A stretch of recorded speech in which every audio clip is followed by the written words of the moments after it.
Assalamualaikum warahmatullahi wabarakatuh. Alhamdulillah hamdan katsiran thayyiban mubarakan fih kama yuhibbu rabbuna wa yarda. Asyhadu an la ilaha illallah wa asyhadu anna Muhammadan abduhu wa rasuluhu amma ba'd. Kaifa halukum anak-anak saleh dan salehah? La'allakum bil khair. Semoga kalian diberikan kesehatan oleh Allah taala. Insyaallah pada kesempatan hari ini kita akan sama-sama mempelajari dan membahas tentang akhlak atau adab di dalam keluarga, yang insya Allah akan menerangkan tentang adab-adab anak-anak soleh dan solehah. Oke, kita akan memasuki slide selanjutnya. Dikatakan bahwasanya suami yang soleh adalah suami yang membimbing istrinya ke jalan yang diridhoi Allah dan Rasulnya.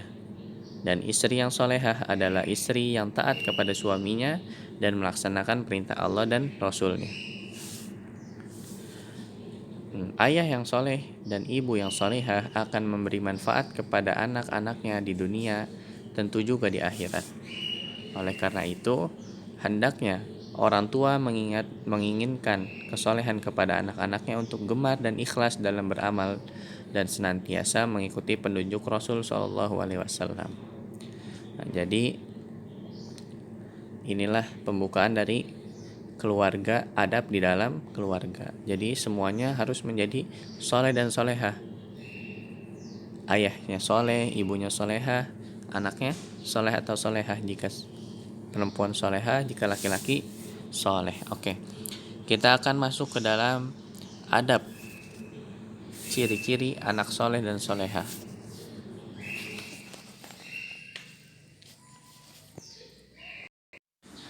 Oke, yang pertama adalah cinta kepada Allah, yang dimana cinta kepada Allah itu kita sebagai seorang muslim tentunya kita tidak menyekutukan Allah dengan sesuatu apapun dan tidak beribadah kepada selain Allah. Nah, masih ingat pelajaran sebelumnya tentang dosa syirik, yang dimana dosa syirik itu tidak diampuni oleh Allah sampai ia bertobat dengan taubatan nasuha. Kalau ia meninggal dengan dosa syirik dan tidak taubat, maka ia akan kekal di dalam neraka Allah Subhanahu wa taala. Nah, itulah ciri-ciri anak soleh. Yang pertama yaitu cinta kepada Allah dan tidak menyekutukannya. Yang kedua adalah cinta kepada Rasul Shallallahu Alaihi Wasallam, yang dimana beliau adalah Nabi utusan Allah, maka wajib bagi kita untuk mematuhi perintahnya dan menjauhi larangannya dan percaya dengan apa yang dibawanya, yaitu hadis dan Al-Quranul Karim. Nah, itulah ciri-ciri anak soleh dan soleha. Yang kedua yaitu cinta kepada Rasulullah Sallallahu Alaihi Wasallam. Nah, yang ketiga adalah cinta kepada Al-Quran Al-Karim dengan cara gemar membacanya, mengamalkan hukum-hukumnya, senantiasa memurojaah Al-Quran. Karena orang yang menjaga hafalan Al-Qurannya akan mendapat syafaat atau pertolongan di hari kiamat kelak. Dan apabila yang menghafal 30 juz dalam Al-Quran, insya Allah bisa memberikan mahkota kepada orang tuanya di surga nanti. Semoga anak-anak soleh dan soleha dapat memberikan mahkota kepada orang tuanya di surga nanti, di hari kiamat nanti. Yang keempat adalah cinta kepada para sahabat Nabi Shallallahu Alaihi Wasallam, yaitu kita tidak boleh mencaci atau menghina mereka karena mereka adalah sahabat dari Nabi kita Muhammad Shallallahu Alaihi Wasallam. Barang siapa yang membenci mereka, maka ia membenci Rasul Shallallahu Alaihi Wasallam. Yang kelima adalah cinta kepada keluarga Rasul Shallallahu Alaihi Wasallam. Kepada sahabatnya saja kita tidak boleh membencinya, apalagi kepada keluarganya, yang dimana mereka selalu mengikuti jalan dari Rasul Shallallahu Alaihi Wasallam dan kita juga tidak boleh gulu atau berlebih-lebihan dalam mencintai keluarga beliau, dalam mencintai keluarga beliau, sahabat-sahabat beliau dan beliau. Karena kita harus mencintai Allah terlebih dahulu baru Rasul. Dari segala sesuatu setelah Allah yaitu Rasul. Yang keenam, yaitu ciri-ciri anak soleh dan soleh yang keenam adalah mengajak orang kepada kebaikan, yaitu mendakwahkan Islam. Karena dakwah itu salah satu kewajiban bagi seorang muslim. Apalagi muslim laki-laki berdakwah kepada ibunya, ayahnya, nanti kepada istrinya, kepada adik kakaknya, dan lain-lain. Perempuan pun berdakwah kepada anak-anaknya. Maka ini adalah ciri-ciri anak-anak soleh dan solehah. Yang ketujuh, kita mengerjakan sholat 5 waktu serta mengerjakan sholat sunnah. Dan untuk laki-laki diharuskan sholat berjamaah di masjid, dan anak perempuan di rumah lebih baik. Yang kedelapan, suka dan cinta dengan rumah Allah yaitu masjid, serta menjaga adab ketika di masjid sebagaimana telah dijelaskan di semester sebelumnya. Apabila anak-anak soleh dan solehah lupa, boleh melihat ke video-video pembelajaran sebelumnya. Dan yang kesembilan adalah berbakti kepada kedua orang tua, yang dimana berbakti ini dikaitkan dengan ibadah kepada Allah. Wa qadha rabbuka alla ta'budu illa iyyahu wa bil walidaini ihsana. Dia dikaitkan dengan tauhid, yang dimana Allah berfirman, wa qadha rabbuka alla ta'budu illa iyyah wa bil walidaini ihsana. Diharuskan, kata Allah, tidak menyembah dengan hak kecuali kepada Allah dan kepada kedua orang tua, maka berbuat baiklah. Seperti itulah dalam Al-Quran Allah berkata.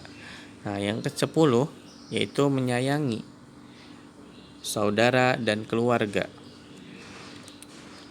Karena kita itu sesama muslim, seluruh dunia itu satu tubuh. Jadi kalau kita menyakiti yang lainnya, kita sama aja menyakiti diri kita sendiri. Maka anak-anak soleh dan solehah itu tidak menyakiti temannya, keluarganya, saudaranya, atau tetangganya. Karena semua muslim itu adalah satu tubuh.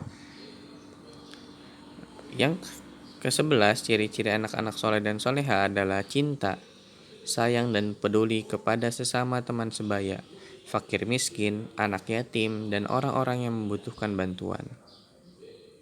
Seperti sekarang ini banyak sedang terjadi bencana di negeri kita ini. Maka apabila kita mempunyai kemampuan untuk membantu, anak-anak soleh mempunyai kemampuan untuk membantu dengan segala cara apapun, itu akan mendapatkan pahala sesuai apa yang kita berikan. Itulah ciri-ciri anak-anak soleh dan solehah yang ada pada pembahasan kali ini. Semoga anak-anak soleh dan solehah dapat mengamalkan 11 ciri-ciri tersebut.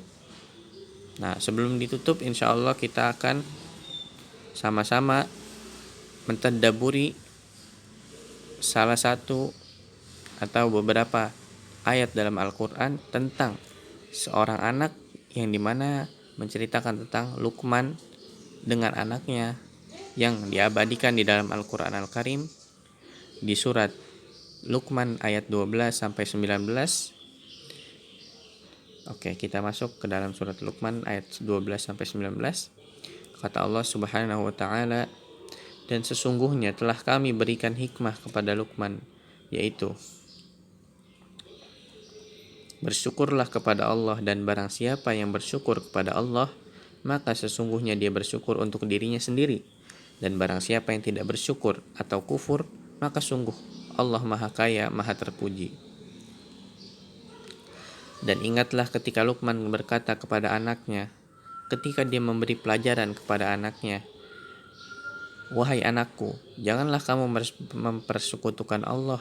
Sesungguhnya mempersekutukan Allah itu adalah benar-benar kezaliman yang besar. Mempersekutukan Allah maksudnya di sini adalah syirik. Jadi syirik itu adalah kezaliman yang sangat besar. Dan kami perintahkan kepada manusia agar berbuat baik kepada kedua orang tuanya. Lihat, berbuat baik kepada orang tuanya ada dalam Al-Quran. Ibunya telah mengandungnya dalam keadaan lemah yang bertambah-tambah dan menyapihnya dalam usia 2 tahun. Bersyukurlah kepadaku dan kepada kedua orang tuamu, hanya kepada aku kembalimu. Ayat ke-15, dan jika keduanya memaksamu untuk menyekutukan aku dengan sesuatu yang engkau tidak mempunyai ilmu tentang itu, maksudnya apabila orang tua kita memerintahkan kita untuk berbuat syirik, kata Allah, dan pergaulilah keduanya di dunia dengan baik, tapi jangan ikuti kesyirikan mereka, dan ikutilah jalan orang yang kembali kepadaku, kemudian hanya kepadaku tempat kembalimu, maka akan aku beritahukan kepadamu apa yang telah kamu kerjakan. Setelah itu Luqman berkata, wahai anakku, sungguh jika ada sesuatu perbuatan sebesar biji sawi dan berada dalam batu atau langit atau bumi, niscaya Allah akan memberinya balasan. Sungguhnya Allah maha halus, maha teliti. Jadi apabila kita tadi, kata Ustadz, apabila kita membantu orang yang mengalami musibah dengan satu biji sawi pun, kebaikan sekecil biji sawi pun atau biji dzarrah, maka itu akan dihitung oleh Allah atau akan dibalas. Sebaliknya, apabila kita melakukan sekecil biji sawi, kejelekan akan dibalas oleh Allah serupa. Setelah itu kata Luqman, wahai anakku, laksanakanlah salat dan suruhlah manusia berbuat makruf dan cegahlah mereka dari yang mungkar, dan bersabarlah terhadap apa yang menimpamu. Sungguhnya yang demikian itu termasuk perkara yang penting.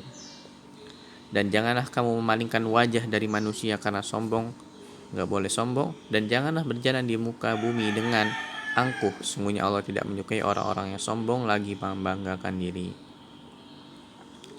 Dan sederhanalah dalam berjalan, dan lunakkanlah suaramu. Sungguh seburuk-buruk suara ialah suara keledai. Jadi Allah itu tidak menyukai orang yang sombong dan angkuh. Dan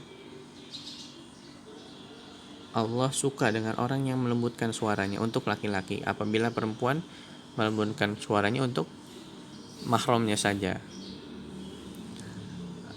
Jadi itulah pembahasan kita pada hari ini, yaitu tentang adab dalam keluarga, yang dimana anak-anak soleh dan soleh harus mengamalkannya. Ustaz doakan kalian dipermudah untuk mengamalkan adab-adab tersebut. InsyaAllah kita cukupkan pembelajaran kali ini dengan doa kafaratul majlis. Subhanakallahumma wa bihamdika asyhadu an la ilaha illa anta astaghfiruka wa atubu ilaik. Assalamualaikum warahmatullahi wabarakatuh.